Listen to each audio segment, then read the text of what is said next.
repeat. So sorry, I have got sidelined. I'll condense it. It's literally called off point. It's true. It's true.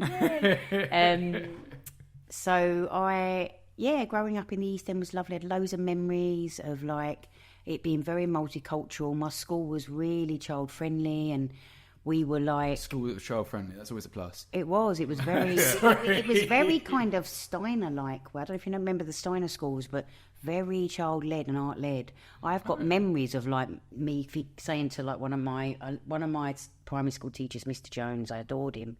It's amazing you still remember, isn't it? I like you know, like when there's I had this one called Mrs. Robiet, and I still remember her name. Yeah, teachers are scary. Yeah, very important part of life. Especially when you're in like year 1, year 2. When did you meet your one? Like... Well, he was my infant teacher all the way through my infant school, and actually my parents had divorced quite young, and even though I grew up in a very female strong home, and I never had men around, you know, and I look back and think he was like my go-to role model.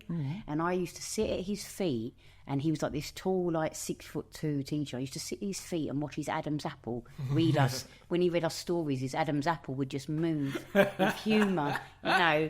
And the way he... You never know what people are looking at when they like talk to you. No. Like that's such a very wow. I like that detail. Yeah, and he was an amazing. You know, I adored him. I used to take him in mince pies. I remember, Mum, you know, badgering my mum to go to Percy Ingles so I could get him a cake made for his birthday. I mean, it was like I adored him. You know, and I honestly don't think I would have enjoyed school as much had I not had him around. But my memories were like he would say.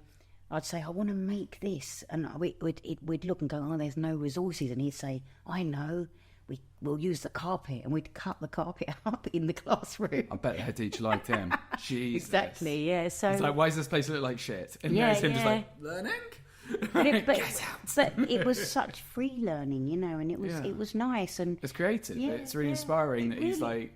Yeah. And, you know, like, that's the kind of stuff that you'd get told off for normally. And he's, like, not encouraging you to do something bad, but encouraging you to use the world around you in the right way. It was brilliant. And I wouldn't recommend, for the record, we don't recommend tearing up carpets. I mean, I'd actually love to see him again. You know, I'd think it'd be brilliant. He's still kicking around? Somewhere, yeah. I thought I maybe found him on LinkedIn, but I'm not sure if it's him, but... Randomly, to spin off at that point, I went online to... my primary school, my secondary school, my sixth form. I went online to see... a note of the one I'm going to go find. Yeah, to see if any of my teachers are still knocking around. So like primary school, none of them are about.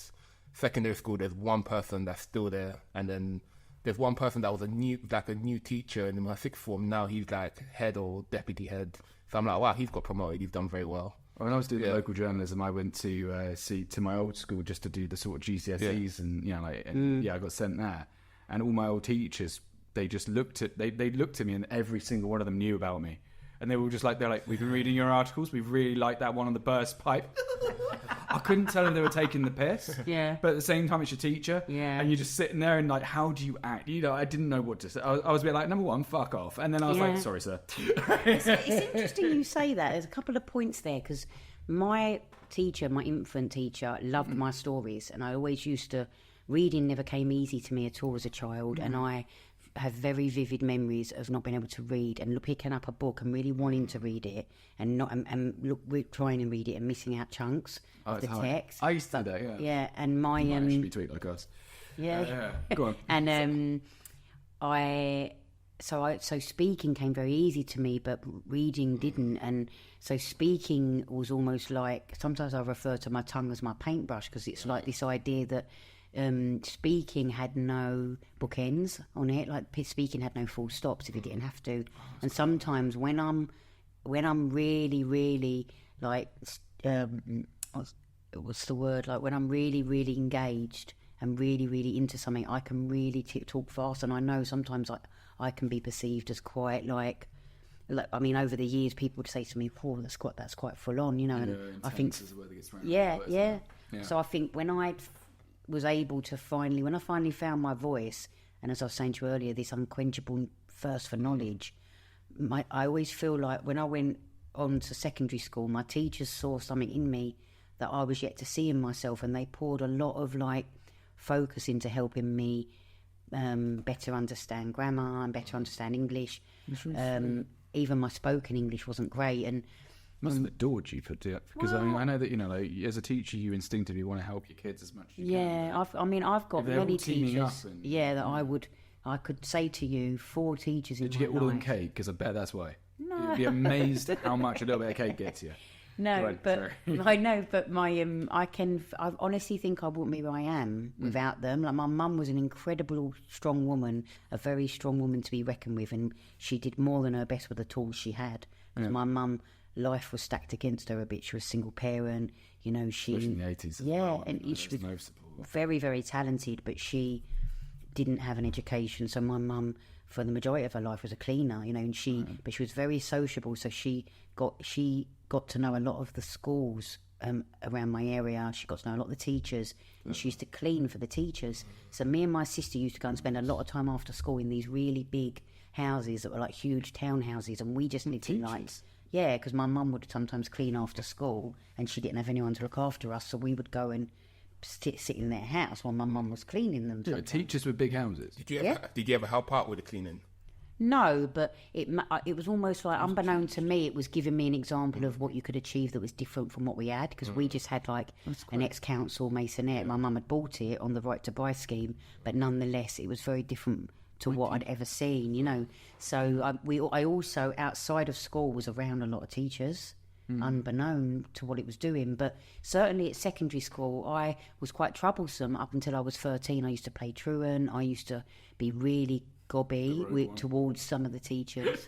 Yeah, I was a bit rogue. Every teacher loves that kid. It's the one you have to tame, and you're like, all right, you're clever.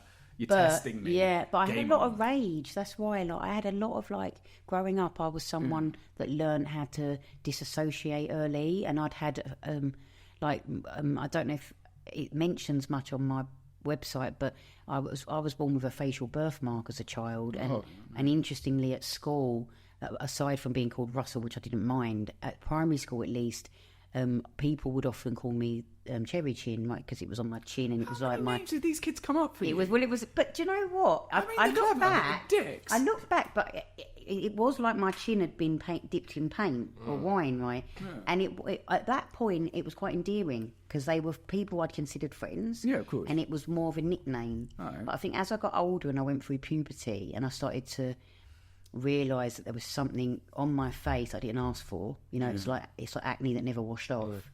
You know. It really had a huge impact on my self-worth and my self-esteem. And I think a lot of my secondary school teachers saw that as well.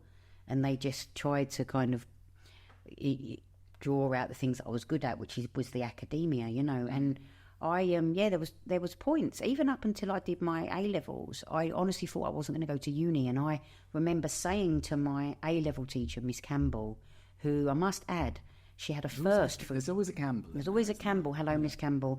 We're still friends on the social medias and everything. She bought a copy of my the bereavement book I did for kids. Like, she still supports me, and she supported me then. But I always remember she had a first from Cambridge in English. You know, and when she's in Bow. When she came to Bow, and she worked at my secondary school, which was Central Foundation along the Mile End Road. At the time, it was the year that the sixth form just opened, and there was 3 of us in her class. So if you think we were technically private tutored, by a Cambridge graduate who had a first, and she really was the turnaround for me. She taught me what critical thinking was.